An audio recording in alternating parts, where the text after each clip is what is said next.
നമസ്കാരം. മാസ്റ്ററിങ് എഡ്യൂടെക്കിലേക്ക് എല്ലാവർക്കും സ്വാഗതം. അപ്പോൾ കഴിഞ്ഞ ക്ലാസ്സുകളിൽ നമ്മൾ പേജ് ലേഔട്ട് ടാബാണ് ഡിസ്കസ് ചെയ്തുകൊണ്ടിരുന്നത്. അപ്പോൾ മെയിനായിട്ട് നമ്മളിപ്പോൾ പറഞ്ഞു കഴിഞ്ഞത് ഹോം ടാബ്, ഇൻസേർട്ട് ടാബ് കഴിഞ്ഞു. അടുത്തത് പേജ് ലേഔട്ട് ടാബാണ്. പേജ് ലേഔട്ട് ടാബിലെ തീംസിനെ പറ്റി നമ്മൾ ഡിസ്കസ് ചെയ്തു. പേജ് സെറ്റപ്പ് ഇവിടെ വരെയാണ് നമ്മൾ പറഞ്ഞത്. പേജ് സെറ്റപ്പിൽ margin, orientation, size, column, break, line number, hyphenation ഇത്രയുമാണ് കഴിഞ്ഞ ക്ലാസ്സിൽ നമ്മൾ ഡിസ്കസ് ചെയ്തത്. ഇനി അടുത്ത പോർഷൻ എന്ന് പറയുന്നത് നമ്മുടെ പേജ് ബാക്ക്ഗ്രൗണ്ട് ഗ്രൂപ്പാണ്. അപ്പം പേജ് ലേഔട്ടിലെ മൂന്നാമത്തെ ഗ്രൂപ്പ് എന്ന് പറയുന്നത് പേജ് ബാക്ക്ഗ്രൗണ്ട് ആണ്. പേജ് ബാക്ക്ഗ്രൗണ്ടിനകത്ത് വരുന്ന ഓപ്ഷൻസ് ഏതൊക്കെയാണ്, കമാൻഡ്സ് ഏതൊക്കെയാണെന്ന് ചോദിച്ചാൽ water mark, page colour, page border, ഇത് മൂന്നുമാണ് പേജ് ബാക്ക്ഗ്രൗണ്ട് ഗ്രൂപ്പിൽ വരുന്നത്. അപ്പോൾ പേജ് ബാക്ക്ഗ്രൗണ്ട് ഗ്രൂപ്പ്, പേജ് ബാക്ക്ഗ്രൗണ്ടിനകത്ത് വരുന്ന കമാൻഡ്സ് ഏതൊക്കെയാണ്, വാട്ടർ മാർക്ക് ഉണ്ട്, പേജ് കളർ ഉണ്ട്, പേജ് ബോർഡർ ഉണ്ട്. ഇവ മൂന്നും എന്താണെന്ന് നമുക്ക് നോക്കാം. വാട്ടർ മാർക്ക് എന്ന് പറഞ്ഞാൽ എന്തിനു വേണ്ടി യൂസ് ചെയ്യുന്നത്, insert A ghosted text behind the content of the page. നമ്മുടെ പേജിൻ്റെ കണ്ടന്റിന് പുറകിലായിട്ട് ഒരു ഗോസ്റ്റഡ് ടെക്സ്റ്റ് പോലെ വരാൻ വേണ്ടിയിട്ട്, അല്ലെങ്കിൽ ഒരു ഗോസ്റ്റഡ് ടെക്സ്റ്റ് ഇൻസേർട്ട് ചെയ്യാൻ വേണ്ടിയിട്ടാണ് നമ്മൾ ഏത് യൂസ് ചെയ്യുന്നത്, വാട്ടർ മാർക്ക് യൂസ് ചെയ്യുന്നത്. ഇപ്പോൾ നമ്മളിപ്പോൾ ഏതെങ്കിലും ഓർഗനൈസേഷൻ്റെ ബുക്കുകളൊക്കെ നമ്മൾ പബ്ലിഷ് ചെയ്യുന്നു, അല്ലെങ്കിൽ അതിൻ്റെ ഡോക്യുമെൻറ്റ്സ് തയ്യാറാക്കുന്നു. അപ്പോൾ അവരുടെ ലോഗോ, അല്ലെങ്കിൽ അവരുടെ ഇതിൻ്റെ ഒരു ബുക്ക്, ഏതെങ്കിലും ഒരു ബുക്കാണെന്നുണ്ടെങ്കിൽ ആ ബുക്കിൻ്റെ പേര്, അങ്ങനെയുള്ള കാര്യങ്ങളൊക്കെ നമ്മുടെ ആ ഡോക്യുമെൻറ്റിനെ അഫക്റ്റ് ചെയ്യാതെ അതിന് ബാക്കിലായിട്ട്, ബിഹൈൻഡിലായിട്ട് നമുക്ക് കൊടുക്കണമെങ്കിൽ ഏത് യൂസ് ചെയ്യാം, വാട്ടർ മാർക്ക് യൂസ് ചെയ്യാം. ഇപ്പം നോക്കിയേ, ഈ വാട്ടർ മാർക്കിൽ ഞാൻ ഇവിടെ ക്ലിക്ക് ചെയ്തു. അപ്പോൾ നമ്മൾ ചില A4 ഷീറ്റ് പേപ്പറൊക്കെ മേടിക്കുമ്പോൾ ആ A4 ഷീറ്റ് പേപ്പറിൽ എന്ത് കാണും, ഒരു ടെക്സ്റ്റ് കാണുമില്ലേ, ഈ കോൺഫിഡൻഷ്യൽ, ഡു നോട്ട് കോപ്പി, അങ്ങനെയൊക്കെ പറയുന്ന ചില ടെക്സ്റ്റുകൾ നമ്മൾ ചില A4 പേപ്പറിൽ കാണത്തില്ലേ, അതിനെയാണ് എന്ത്, വാട്ടർ മാർക്ക്. നമ്മൾ എഴുതിയാലും എന്ത് ചെയ്യത്തില്ല, നമ്മളിപ്പോൾ അതിൻ്റെ പേപ്പറിൻ്റെ മുകളിൽ കൂടെ എഴുതിയാൽ നമുക്ക് എഴുതുന്നത് വായിക്കാൻ പറ്റും, പക്ഷേ ഈ ഒരു വാട്ടർ മാർക്ക് നമ്മുടെ ഡോക്യുമെൻറ്റിനെ അഫക്റ്റ് ചെയ്യത്തില്ല. അങ്ങനെയുള്ള ടെക്സ്റ്റിനെ അല്ലെങ്കിൽ ഇമേജസിനെയൊക്കെ നമുക്ക് എന്ത് പറയാം, വാട്ടർ മാർക്ക് എന്ന് പറയാം. നോക്കിയേ, അപ്പോൾ അതാണ് പറഞ്ഞത് ഇൻസേർട്ട് എ ഗോസ്റ്റഡ് ടെക്സ്റ്റ്, അതായത് ഒരു ഗോസ്റ്റഡ് ടെക്സ്റ്റ് നമ്മുടെ ഡോക്യുമെൻറ്റിന് ബിഹൈൻഡിലായിട്ട് കൊടുക്കാൻ വേണ്ടിയിട്ടാണ് ഏത് യൂസ് ചെയ്യുന്നത്, വാട്ടർ മാർക്ക് യൂസ് ചെയ്യുന്നത്. ഇപ്പോൾ ഇതിനകത്ത് നമ്മുടെ ഡീഫോൾട്ട് ആയിട്ടുള്ള വാട്ടർ മാർക്കാണ് കോൺഫിഡൻഷ്യൽ. കണ്ടോ, ഇവിടെ കോൺഫിഡൻഷ്യൽ 1 ഉണ്ട്, കോൺഫിഡൻഷ്യൽ 2 ഉണ്ട്, do not copy 1, do not copy 2, ഇത്രയുമാണ് ഇതിൽ ഡീഫോൾട്ടായിട്ടുള്ളത്. പിന്നെ നമുക്ക് വാട്ടർ മാർക്ക് എന്ത് ചെയ്ത് കൊടുക്കാം, കസ്റ്റം വാട്ടർ മാർക്ക് എന്ന് പറയുന്ന ഒരു ഓപ്ഷൻ ഇവിടെയുണ്ട്. അപ്പം ഈ ഒരു ഓപ്ഷൻ ക്ലിക്ക് ചെയ്ത് കഴിഞ്ഞാൽ നമുക്ക് ഇതുപോലെ ഒരു വരും, ഒരു ഡയലോഗ് ബോക്സ് വരും. ഇതിനകത്ത് കണ്ടോ, ആദ്യത്തെ ഓപ്ഷൻ എന്താണ്, നോ വാട്ടർ മാർക്ക്. അടുത്തത് എന്താണ്, പിക്ചർ വാട്ടർ മാർക്ക്. അതായത് നമുക്ക് നമ്മുടെ ഗാലറിയിലുള്ള ഏതെങ്കിലും പിക്ചർ, ചിലർ ലോഗോസ് ഒക്കെ കൊടുക്കും, ചിലർ ഇമേജസ് കൊടുക്കും. അപ്പോൾ നമുക്ക് എന്തെങ്കിലും പിക്ചേഴ്സ് ഉണ്ടെന്നുണ്ടെങ്കിൽ ആ പിക്ചറിനെ നമുക്ക് എന്ത് ചെയ്യാം, വാട്ടർ മാർക്കായിട്ട് കൊണ്ടുവരാം. ഇവിടെ സെലക്ട് പിക്ചർ എന്നൊരു ഓപ്ഷൻ ഉണ്ട്, അത് കൊടുത്തു കഴിഞ്ഞിട്ട് നമുക്ക് ഏത് ലൊക്കേഷനിലാണ് പിക്ചർ ഉള്ളത് ആ പിക്ചറിനെ നമുക്ക് ഇൻസേർട്ട് ചെയ്യാം. പിന്നെ അടുത്ത് വരുന്ന ഏതാണ്, ടെക്സ്റ്റ് വാട്ടർ മാർക്ക്. അപ്പോൾ ഇതിനകത്ത് വാട്ടർ മാർക്കിലുള്ള ഓപ്ഷൻസ് ഏതൊക്കെയാണ് വരുന്നത്, നോ വാട്ടർ മാർക്കുണ്ട്, പിക്ചർ വാട്ടർ മാർക്കുണ്ട്, ടെക്സ്റ്റ് വാട്ടർ മാർക്കുണ്ട്. ഈ ടെക്സ്റ്റ് വാട്ടർ മാർക്ക് നമുക്ക് ടിക്ക് ചെയ്ത് കൊടുക്കുകയാണെങ്കിൽ ഇത് എനേബിൾ ആവും. ഇപ്പോൾ പിക്ചർ വാട്ടർ മാർക്ക് ആയിരുന്നു, അതുകൊണ്ടാണ് ഇത് ഡിസേബിൾ ആയി കിടന്നത്. നമുക്ക് ഏതാ വേണ്ടത് അത് സെലക്ട് ചെയ്ത് കൊടുക്കാം. സെലക്ട് ചെയ്തതിന് ശേഷം കണ്ടോ, ലാംഗ്വേജ്, ഇവിടെ ലാംഗ്വേജ് ചോദിച്ചിട്ടുണ്ട്. നമുക്ക് ഇഷ്ടമുള്ള ഇംഗ്ലീഷ്, മലയാളം, ഏത് ലാംഗ്വേജാണ് വേണ്ടതെന്ന് വെച്ചാൽ ആ ലാംഗ്വേജ് കൊടുക്കുക.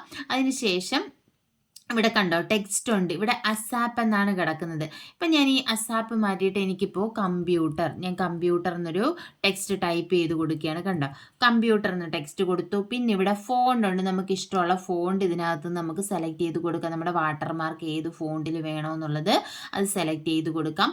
അതുപോലെ തന്നെ ഞാൻ ഇപ്പോൾ കാലിബ്രി മാറ്റി, ഡീഫോൾട്ടായിട്ട് ഇവിടെ കിടന്ന ഏതാണ്, കാലിബ്രി ആണ്, അത് മാറ്റി ഏരിയൽ ബ്ലാക്ക് ആക്കി. ഇനി നോക്കിയേ, സൈസ് കണ്ടോ, ഇവിടെ സൈസ് ഉണ്ട്, നമുക്ക് ഏത് സൈസ് വേണമെന്നുള്ളത് നമുക്ക് ഇവിടുന്ന് സൈസ്, ഓട്ടോ ഉണ്ട് 3640 എന്ന് പറയുന്ന സൈസ് ഉണ്ട്, നമുക്ക് ഇഷ്ടമുള്ള സൈസ് സെലക്ട് ചെയ്ത് കൊടുക്കാം.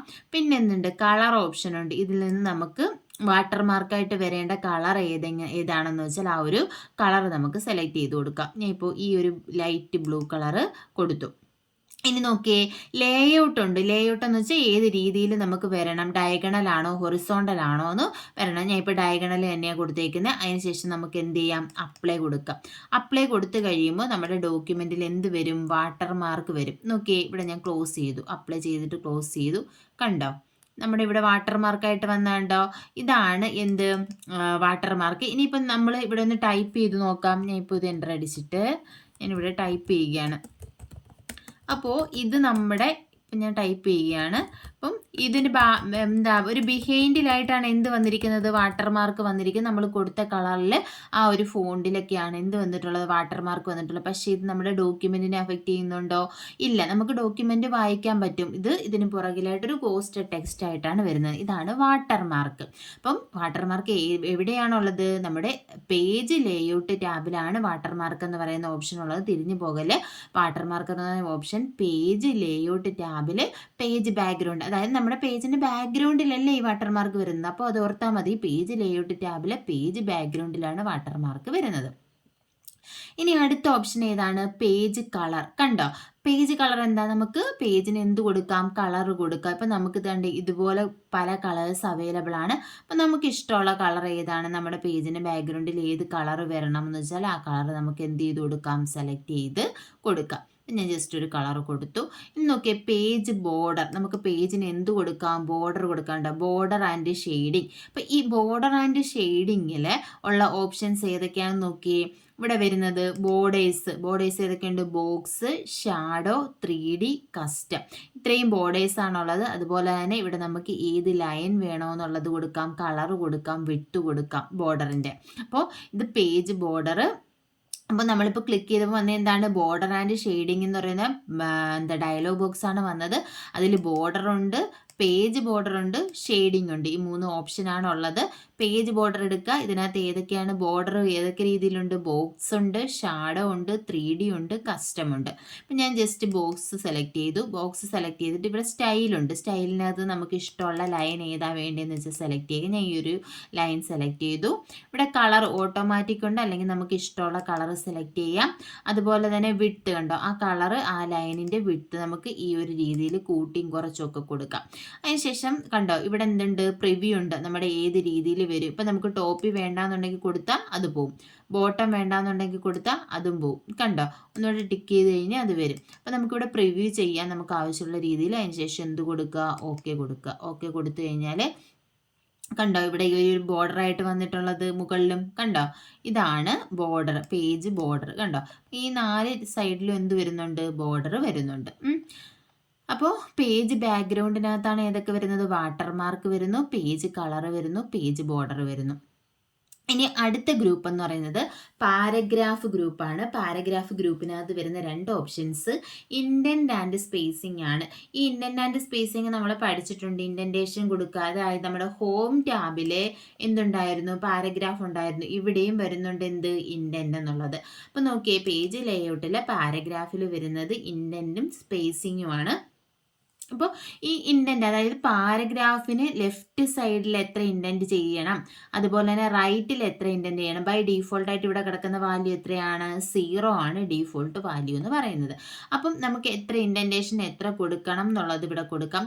അതുപോലെ തന്നെ സ്പേസിങ് എന്ന് പറഞ്ഞാൽ ബിഫോറും ആഫ്റ്റർ, അതായത് ഒരു പാരഗ്രാഫ് തുടങ്ങുന്നതിന് മുന്നേ എത്ര സ്പേസ് കൊടുക്കണം, അതുപോലെ തന്നെ അടുത്ത പാരഗ്രാഫ് ആ ഒരു പാരഗ്രാഫ് കഴിഞ്ഞതിന് ശേഷം എത്ര സ്പേസ് കൊടുക്കണം, അതാണ് ബിഫോർ ആൻഡ് ആഫ്റ്റർ എന്ന് പറയുന്നത് കൊടുത്തിട്ടുള്ളത്. അപ്പോൾ പാരഗ്രാഫ് ഗ്രൂപ്പിൽ ഏതൊക്കെയാണ് വരുന്നത്? ഇൻഡന്റും സ്പേസിങ്ങുമാണ് വരുന്നത്.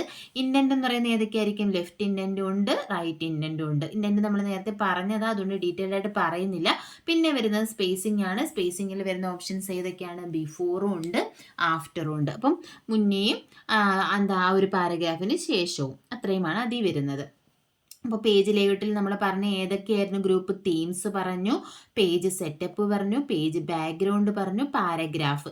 ഇനി ലാസ്റ്റ് വൺ എന്ന് പറയുന്നത് ഏതാണ്? അറേഞ്ച് ആണ്. അറേഞ്ച് എന്ന് പറഞ്ഞാൽ ഇതിൽ ഏതൊക്കെ ഓപ്ഷൻസ് ഉണ്ട്? പൊസിഷൻ ഉണ്ട്, ബ്രിങ് ടു ഫ്രണ്ട് ഉണ്ട്, സെൻഡ് ടു ബാക്ക് ഉണ്ട്, ടെക്സ്റ്റ് റാപ്പിംഗ് ഉണ്ട്, അലൈൻ ഉണ്ട്, ഗ്രൂപ്പ് ഉണ്ട്, റൊട്ടേറ്റ് ഉണ്ട്. അപ്പം ഇതെന്ന് പറഞ്ഞാൽ നമ്മൾ ഏതെങ്കിലും ഇമേജസ് ഒക്കെ നമ്മൾ നമ്മുടെ ഡോക്യുമെൻറ്റിൽ ഇൻസേർട്ട് ചെയ്ത് കഴിയുമ്പോൾ ആ ഇമേജസുമായിട്ട് ബന്ധപ്പെട്ടാണ് ഏത് കൊടുക്കുന്നത്? ഈ അറേഞ്ച്, അതായത് പൊസിഷൻ.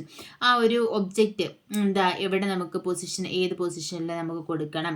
ബ്രിങ് ടു ഫ്രണ്ട്, അതായത് എന്താ നോക്കിയേ, click here to bring the selected object forward 1 level or to the front of all object. അതായത് സെലക്ട് ചെയ്തിട്ടുള്ള ആ ഒരു ഒബ്ജക്റ്റിനെ മുന്നിലേക്ക് കൊണ്ടുവരാൻ വേണ്ടിയിട്ടാണ് ഇത് ബ്രിങ് ടു ഫ്രണ്ട് യൂസ് ചെയ്യുന്നത്. അപ്പോൾ സെൻഡ് ടു ബാക്ക് എന്തായിരിക്കും, ആ ഒരു ഒബ്ജക്റ്റിനെ ബാക്കിലേക്ക് കൊണ്ടുപോകാൻ വേണ്ടിയിട്ടാണ് ഇത് യൂസ് ചെയ്യുന്നത്, സെൻഡ് ടു ബാക്ക് യൂസ് ചെയ്യുന്നത്. അടുത്ത ടെക്സ്റ്റ് റാപ്പിംഗ്. ടെക്സ്റ്റ് റാപ്പിംഗ് എന്ന് പറയുമ്പോൾ ആ ഒരു ഇത് കണ്ടോ, ആ ഒരു ഫോട്ടോ കാണാമല്ലോ അതിൽ കാണിച്ചേക്കുന്നത്. അതായത് നമുക്കൊരു ഒബ്ജക്റ്റ് ഉണ്ട്, നമ്മൾ ടെക്സ്റ്റും ടൈപ്പ് ചെയ്തിട്ടുണ്ട്. അപ്പോൾ ആ ഒരു ഒബ്ജക്റ്റിനെ ബേസ് ചെയ്ത് ആ ഒബ്ജക്റ്റ് ഇല്ലാത്ത സ്ഥലം നോക്കി ആ ടെക്സ്റ്റ്, അതായത് ആ ഒബ്ജക്റ്റിനനുസരിച്ച് ആ ടെക്സ്റ്റിനെ ഇൻക്ലൂഡ് ചെയ്യിക്കുക. അതാണ് ടെക്സ്റ്റ് റാപ്പിംഗ് എന്ന് പറയുന്നത്. ചേഞ്ച് ദ വേ കാണിച്ചു തരാം എന്താണ് ഇവിടെ കൊടുത്തിരിക്കുന്നത്. ടെക്സ്റ്റ് റാപ്പിംഗ് എന്ന് പറഞ്ഞാൽ change the way text wraps around the selected object. ഒരു സെലക്റ്റഡ് ഒബ്ജക്റ്റിന് ചുറ്റും ടെക്സ്റ്റ് എങ്ങനെ റാപ്പ് ചെയ്യുന്നു, ആ റാപ്പ് ചെയ്യുന്ന ആ വേ ചേഞ്ച് ചെയ്യുന്നതിനെയാണ് എന്ത് പറയുന്നത്, ടെക്സ്റ്റ് റാപ്പിംഗ് എന്ന് പറയുന്നത്. അടുത്ത ഓപ്ഷൻ എന്താണ്, അലൈൻ ആണ്. അപ്പം align the edges of multiple selected object. അതായത് മൾട്ടിപ്പിൾ സെലക്റ്റഡ് ആയിട്ടുള്ള പല ഒബ്ജക്ട്സിൻ്റെയും എന്താണ് എഡ്ജസ് അലൈൻ ചെയ്യാൻ വേണ്ടിയിട്ടാണ് ഈ അലൈൻ എന്ന് പറയുന്ന ഓപ്ഷൻ യൂസ് ചെയ്യുന്നത്. ഓക്കെ, ഇവിടെ അലൈൻ ലെഫ്റ്റ് ഉണ്ട്, സെൻറ്റർ ഉണ്ട്, റൈറ്റ് ഉണ്ട്, ടോപ്പ് ഉണ്ട്, മിഡിൽ ഉണ്ട്, ബോട്ടം ഉണ്ട്, അങ്ങനെ പല ഓപ്ഷൻസ് ഉണ്ട്. പിന്നുള്ള ഇതിനകത്ത് വരുന്നത് ഗ്രൂപ്പാണ്, ഗ്രൂപ്പും റൊട്ടേറ്റുമാണ് ഇതിനകത്ത് വരുന്നത്. അപ്പം ഇത് അത്ര വലിയ ഇമ്പോർട്ടൻ്റ് അല്ല ഇതെന്നാലും അറിഞ്ഞിരിക്കുക. അറേഞ്ചിനകത്ത് ഏതൊക്കെയാണ് വരുന്നത്, പൊസിഷൻ ഉണ്ട്, ബ്രിങ് ടു ഫ്രണ്ട് ഉണ്ട്, സെൻഡ് ടു ബാക്ക് ഉണ്ട്, ടെക്സ്റ്റ് റാപ്പിംഗ് ഉണ്ട്, അലൈൻ ഉണ്ട്, ഗ്രൂപ്പ് ഉണ്ട്, റൊട്ടേറ്റ് ഉണ്ട്. അപ്പോൾ ഇത്രയുമാണ് ഇതിനകത്ത് വരുന്നത്. അപ്പം നമ്മൾ ഇന്ന് ഡിസ്കസ് ചെയ്തത് പേജ് ലേഔട്ട് ടാബാണ്. അതിനകത്തെ themes, page setup, page background, paragraph, arrange, ഇത്രയും ഗ്രൂപ്പ്സ് ആണ് ഇതിനകത്ത് വരുന്നത്. ഇനി അടുത്ത ടാബ് നോക്കിയേ, റെഫറൻസ് ടാബ്. ഈ റെഫറൻസ് ടാബ് ഒന്നും അത്ര വലിയ ഇമ്പോർട്ടൻ്റ് ആയിട്ടുള്ളതൊന്നും അല്ല. റെഫറൻസ് ടാബിനകത്ത് നമുക്ക് ആവശ്യമുള്ളത് മാത്രം പറഞ്ഞു പോകാം. അപ്പം നോക്കിയേ, റെഫറൻസ് ടാബിനകത്ത് ആദ്യം വരുന്ന ടേബിൾ ഓഫ് കണ്ടന്റ് ആണ്.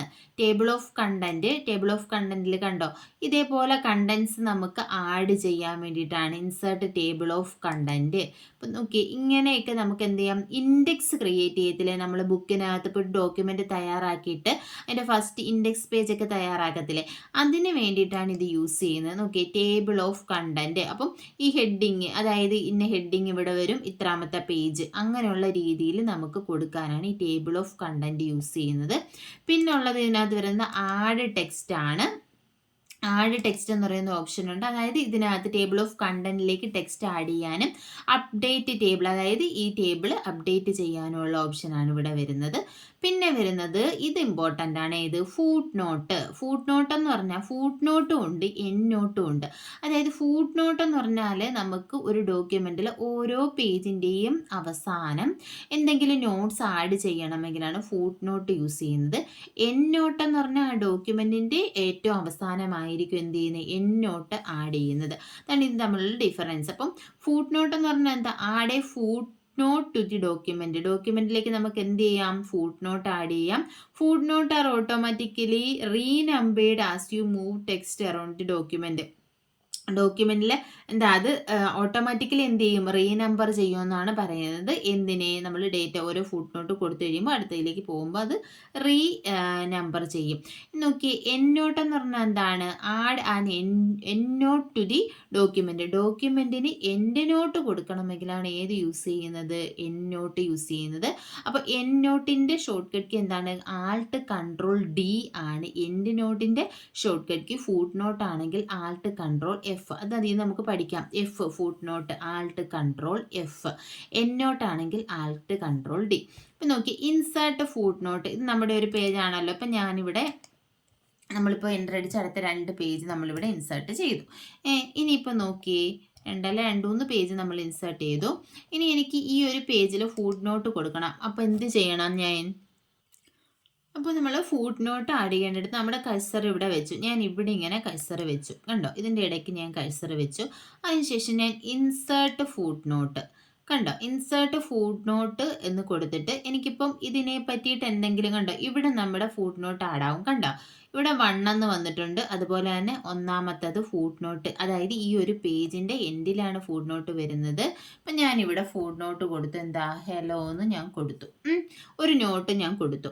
ഇനിയിപ്പോൾ നോക്കി, ഇത് നമ്മുടെ ഡോക്യുമെൻറ്റിലല്ലേ ഉള്ളത്. ഇപ്പം നമ്മളിങ്ങനെ ഒരു ഡോക്യുമെൻ്റ് നോക്കി വരുന്ന സമയത്ത് കണ്ടോ, ഇവിടെ ഫുട് നോട്ട്, അതായത് ഇതിനെക്കുറിച്ച് എന്തെങ്കിലും ഡിസ്ക്രിപ്ഷനോ നോട്ടോ കൊടുക്കണമെങ്കിൽ നമുക്ക് ഫുട് നോട്ടായിട്ട് കൊടുക്കാം. അപ്പം ഞാൻ ഇതിൻ്റെ മുകളിൽ ഇങ്ങനെ ഈ 1 എന്നുള്ളതിന് മുകളിൽ വെച്ചപ്പോൾ അതിൻ്റെ ഫുട് നോട്ട് എന്താണ് അവിടെ എഴുതി കാണിക്കുക, എന്താണ് ഹലോ എന്ന് എഴുതി കാണിക്കുന്നു, കണ്ടില്ലേ.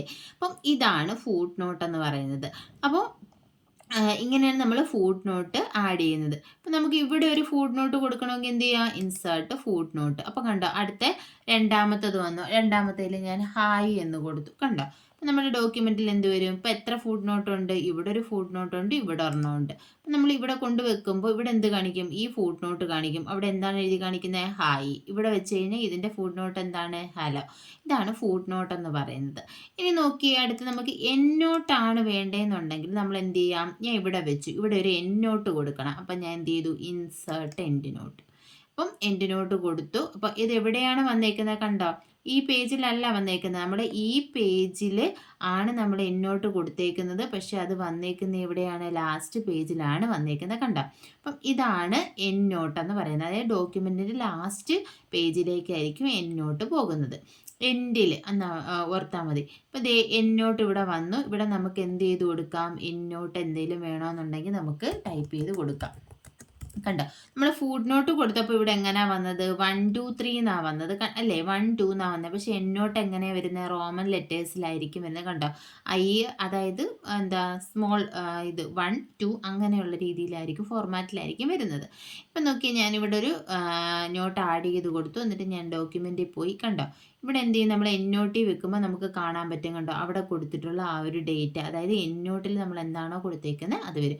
പിന്നെ ഡിഫറൻസ് എന്ന് പറഞ്ഞാൽ ഫുട് നോട്ട് ഓരോ പേജിൻ്റെയും ലാസ്റ്റിൽ എന്തെങ്കിലും നോട്ട് ആഡ് ചെയ്യണമെങ്കിൽ ആഡ് ചെയ്യാം. എൻ നോട്ട് എന്ന് പറഞ്ഞാൽ ഡോക്യുമെൻറ്റിൻ്റെ ലാസ്റ്റിൽ എന്തെങ്കിലും നോട്ട് ആഡ് ചെയ്യാൻ നമുക്ക് കൊടുക്കാം. പിന്നെ ഇവിടെ ഷോ നോട്ട്സ്, അതായത് നെക്സ്റ്റ് ഫുട് നോട്ട് എന്ന് പറയുന്ന ഓപ്ഷനും navigate to the next foot note in the ഡോക്യുമെൻറ്റിൽ അടുത്ത ഫുട് നോട്ടിലേക്ക് പോകാം. പിന്നെ ഇവിടെ എന്തൊക്കെയുണ്ട്, പ്രീവിയസ് ഫുട് നോട്ട് ഉണ്ട്, നെക്സ്റ്റ് എൻ നോട്ട് ഉണ്ട്, പ്രീവിയസ് എൻ നോട്ട് ഉണ്ട്. അപ്പം ഈ നെക്സ്റ്റ് ഫുട് നോട്ട് എന്ന് പറയുന്ന ഓപ്ഷൻ എടുത്ത് അത് നെക്സ്റ്റ് ഫുട് നോട്ടും ഉണ്ട്, നെക്സ്റ്റ് എൻ നോട്ടും ഉണ്ട്. അതുപോലെ തന്നെ പ്രീവിയസ് ഫുട് നോട്ടും ഉണ്ട്, പ്രീവിയസ് എൻ നോട്ടും ഉണ്ട്. പിന്നെ ഉള്ളത് ഷോ നോട്ട്സ് എന്ന് പറയുന്ന ഓപ്ഷനാണ്. Scroll the document to show where the footnote and endnotes are located. അതായത് നോട്ട്സ് നോക്കിയിട്ട് നമുക്ക് എന്ത് ചെയ്യാൻ പറ്റും, എവിടേക്കാണ് ഫുട് നോട്ട്സും എൻ നോട്ട്സും ഉള്ളതെന്ന് നമുക്ക് അറിയാൻ പറ്റും. പിന്നെ അടുത്ത വരുന്ന എന്താണ്, സൈറ്റേഷൻസ് ആൻഡ് ബിബ്ലിയോഗ്രഫി ആണ്.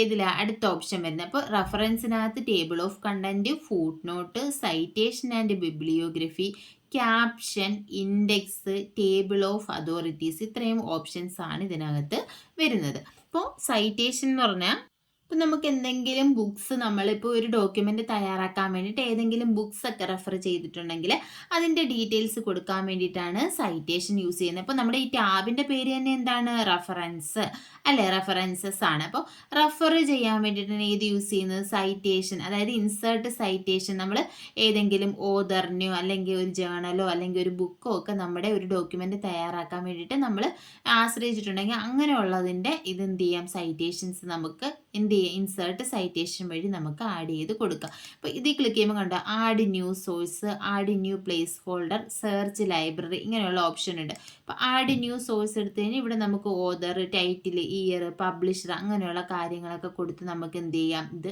ആഡ് ചെയ്യാം. പിന്നെ എന്ത് ചെയ്യാം, ഈ സോഴ്സ് മാനേജ് ചെയ്യാം. പിന്നുള്ളത് ബിബ്ലിയോഗ്രഫിയാണ്. ബിബ്ലിയോഗ്രഫി എന്ന് പറഞ്ഞാൽ എന്താ, add a bibliography which list all the source cited in the document. അതായത് ബിബ്ലിയോഗ്രഫി യൂസ് ചെയ്ത് നമ്മൾ ഈ ഒരു ഡോക്യുമെൻറ്റിൽ എന്തൊക്കെ നമ്മൾ കൊടുത്തിട്ടുണ്ടോ, സോഴ്സ് യൂസ് ചെയ്തിട്ടുണ്ടോ അതിനെയെല്ലാം നമുക്ക് എന്ത് ചെയ്യാൻ പറ്റും, ആഡ് ചെയ്യാൻ, ലിസ്റ്റ് ചെയ്യാൻ പറ്റും. അതായത് നേരത്തെ നമ്മൾ സൈറ്റേഷൻ കൊടുത്ത് നമ്മൾ ആഡ് ചെയ്തിട്ടുള്ള ഏതൊക്കെ സോഴ്സ് ഉണ്ടോ അതിനെയെല്ലാം ലിസ്റ്റ് ചെയ്യാൻ വേണ്ടിയിട്ട് ഹെൽപ്പ് ചെയ്യുന്നതാണ് ഇത് ബിബ്ലിയോഗ്രഫി എന്ന് പറയുന്നത്. പിന്നെ വരുന്നത് ക്യാപ്ഷനാണ്. ക്യാപ്ഷനിൽ ഇൻസേർട്ട് ക്യാപ്ഷൻ, അതുപോലെ തന്നെ ഇൻസേർട്ട് ടേബിൾ ഫിഗർ, പിന്നെ അപ്ഡേറ്റ് ടേബിൾ, ക്രോസ് റെഫറൻസ്, ഇത്രയും ഓപ്ഷൻസ് ആണ് ഇതിനകത്ത് വരുന്നത്. ഇപ്പം നോക്കിയേ, ഇൻസേർട്ട് ക്യാപ്ഷൻ. ഇവിടെ നമുക്ക് എന്ത് ചെയ്ത് കൊടുക്കാം? Add a caption to a picture or other image. ഇപ്പോൾ ഒരു ഇമേജോ പിക്ചറോ ഒക്കെ ഉണ്ടെങ്കിൽ അതിന് നമുക്ക് എന്ത് കൊടുക്കാം? ക്യാപ്ഷൻ കൊടുക്കാൻ പറ്റും.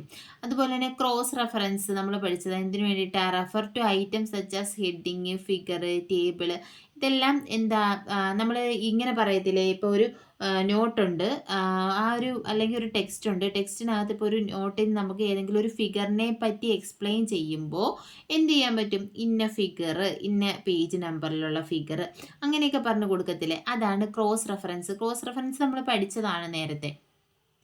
പിന്നെ ഇതിനകത്ത് വരുന്നത് ഇൻഡെക്സ് ആണ്. അതിൽ മാർക്ക് എൻട്രി, ഇൻസേർട്ട് ഇൻഡെക്സ്, ഇതൊന്നും അത്ര ഇമ്പോർട്ടൻ്റ് അല്ല, ഞാൻ ജസ്റ്റ് ഒന്ന് പറയുന്നേ ഉള്ളൂ എന്തൊക്കെയുണ്ടെന്ന്. പിന്നെ ടേബിൾ ഓഫ് അതോറിറ്റീസ് ഉണ്ട്, മാർക്ക് സൈറ്റേഷൻ ഉണ്ട്, insert table of authorities, update table, ഇത്രയും ഓപ്ഷൻസ് ആണ് ഇതിനകത്ത് വരുന്നത്. അപ്പോൾ ഈ റെഫറൻസ് ടാബ് അത്ര വലിയ ഇമ്പോർട്ടൻ്റ് അല്ല, അങ്ങനെ അധികം ചോദിച്ചിട്ടില്ല. പിന്നെ ചോദിച്ചിട്ടുണ്ടെങ്കിൽ ഈ ഫുട് നോട്ട്, എൻഡ് നോട്ടൊക്കെ, സൈറ്റേഷൻ, ബിബ്ലിയോഗ്രഫി ഒക്കെയാണ് പിന്നെയും ചോദിച്ച് കണ്ടിട്ടുള്ളത്.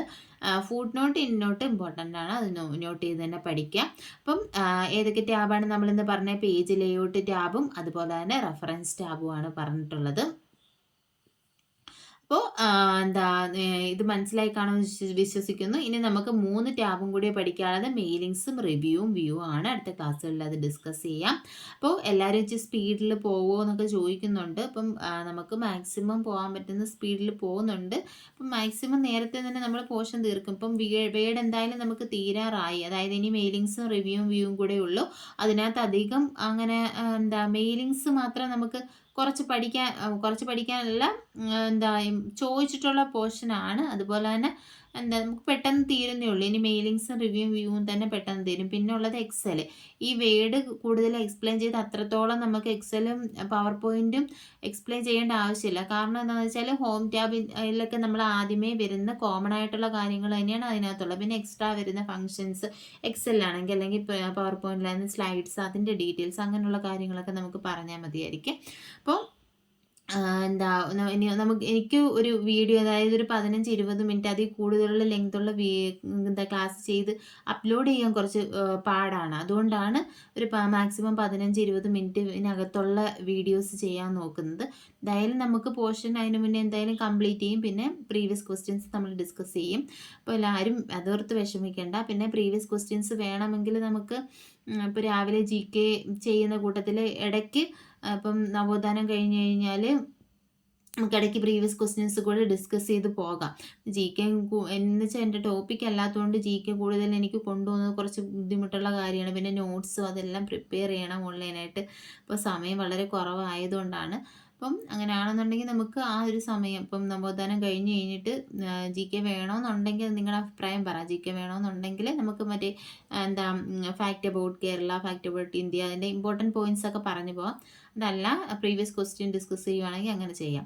അല്ല GK ആ സമയത്ത് വേണമെന്നുണ്ടെങ്കിൽ ഇപ്പോൾ ഒരു 7 മണി ആ ഒരു സമയം വെച്ചിട്ട്, ഇപ്പം എല്ലാ ദിവസവും ഇല്ലെങ്കിലും 1-2 ദിവസങ്ങളിൽ പ്രീവിയസ് ക്വസ്റ്റ്യൻസും കൂടെ ഡിസ്കസ് ചെയ്ത് പോകാം. അപ്പം നിങ്ങളുടെ അഭിപ്രായം എന്താണെന്ന് വെച്ചാൽ നിങ്ങൾ പറയാം കേട്ടോ. അപ്പോൾ ക്ലാസ്സിൽ ഇഷ്ടപ്പെടുവാണെങ്കിൽ ലൈക്ക് ചെയ്യുക, ഷെയർ ചെയ്യുക, കമൻറ്റ് ചെയ്യുക. Thank you.